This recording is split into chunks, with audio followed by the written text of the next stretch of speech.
Pedals, the never-ending search for the great pedals. I'm going to take you through my pedal board right now, and basically my pedals are pretty much set up very simple. I use some effects loops, but generally they're all in line with each other. We're going to start with the Leslie pedal. The Leslie pedal kind of does what it's supposed to, you know. I like the Korg G4. I think it has the best, truest Leslie sound, and it kind of does this thing here.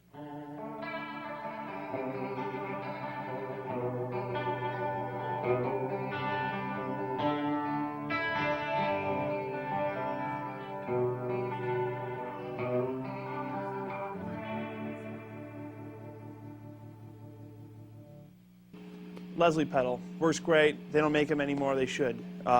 Moving on to our delay, the Boss DD3. The DD3 is by far my favorite, and basically my concept is all the dials are set at 12 o'clock, and that's the sound of these boxes. The Leslie pedal and the delay run through the effects loop of the Marshall, because I prefer the really clean, signal path when it comes to delays and Leslie's. I think it sounds truer and it's more articulate. But the delay sounds kind of as follows. It's really nice, warm, almost analog kind of sounding.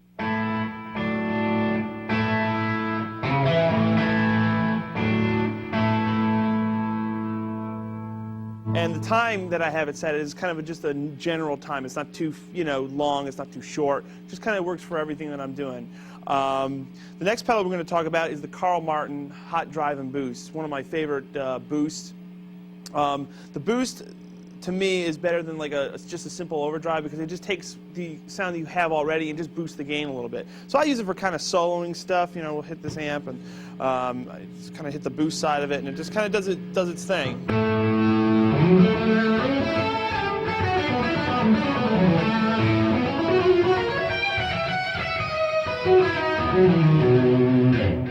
It has a really, nice, open, transparent, boost sound that I think works really well for a Stratocaster and even a Telecaster. And I only use it very sparingly, too. The next pedal that we're going to talk about is the Reverend Drivetrain 2, which I've come to know in the last year. And what I can best describe it as a controllable tube screamer. It has a bass and a treble knob as opposed to a tone knob, and it kind of has this characteristics of a tube screamer.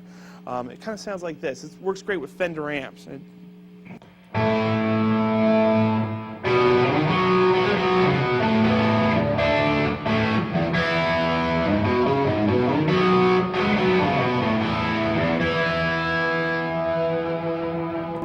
For some of those power rhythm chords, and has a really kind of nice high-endy quality to it, almost like a Vox AC30.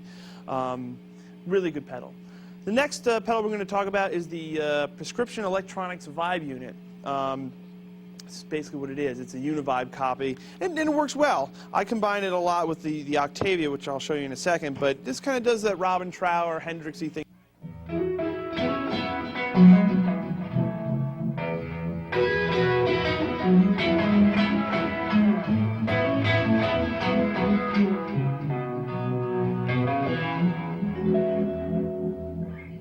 And it really just, does that chorus vibrato thing, really nice, and it's really warm and accurate to the original Univibes. The next pedal I'm going to show you is the one I get a lot of use out of, is my tremolo. It's a flip tube tremolo, and it has a really cool sound to it. Right now it's set for slow speed, and it kind of gives it texture to any sound, even like a dirty sound like this.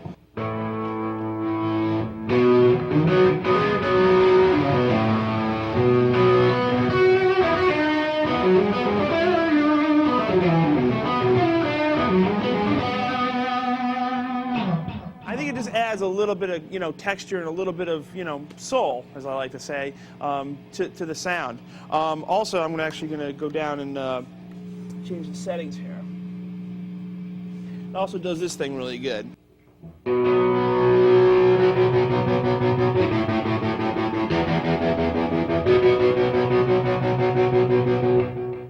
Which can best be described as emulating the sound of the original Ampeg Reverbo rockets. The tremolo, you go all the way to the right and you click the button, and it really works cool. Very usable pedal. One of my favorite tremolos that's ever been built, and I really, really do enjoy using that one. Now let's go to the Octafuzz by Fulltone. excellent pedal. I've used it for many years, and I really do enjoy using this kind of pedal because it really does create that nice high octave, you know, Hendrixy, Band of Gypsies kind of sound. What I use is I just turn both the volume and the boost up to 10. I put the vibe unit on, and I just kind of go from there. And I find the best results with these two is if you use like the front pickup with the volume kind of halfway up and picking close to the neck. I think it really does a really nice high octave thing. So I'll show you.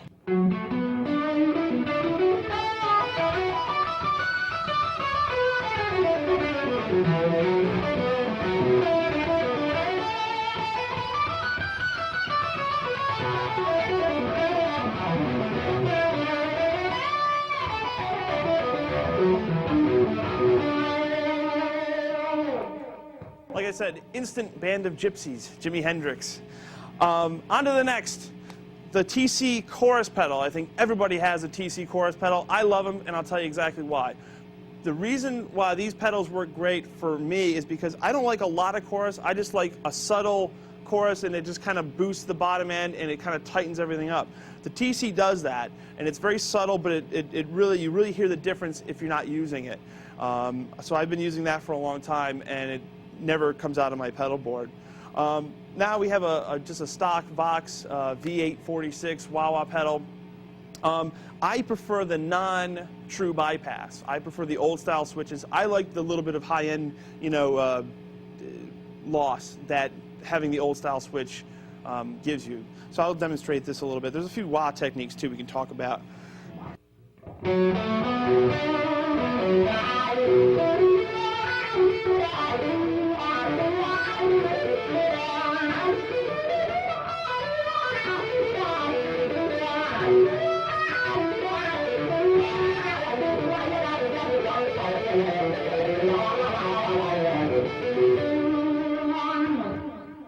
Now, the thing is with the wah-wah pedal, you don't want to overuse it. You don't want to like live and play every solo, you know, with the wah-wah. And it's also important to like back off on it too to create that really human voice quality that it's known for.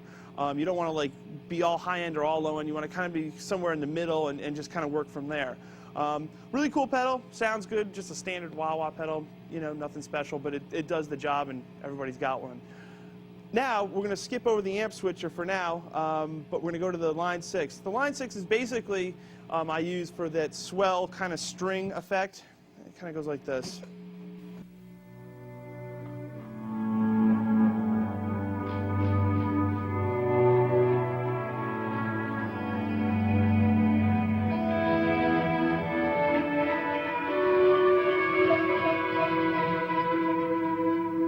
I had a song on an album that was like, I think, 4 albums ago. It was called Pain and Sorrow, and our intro was similar to this.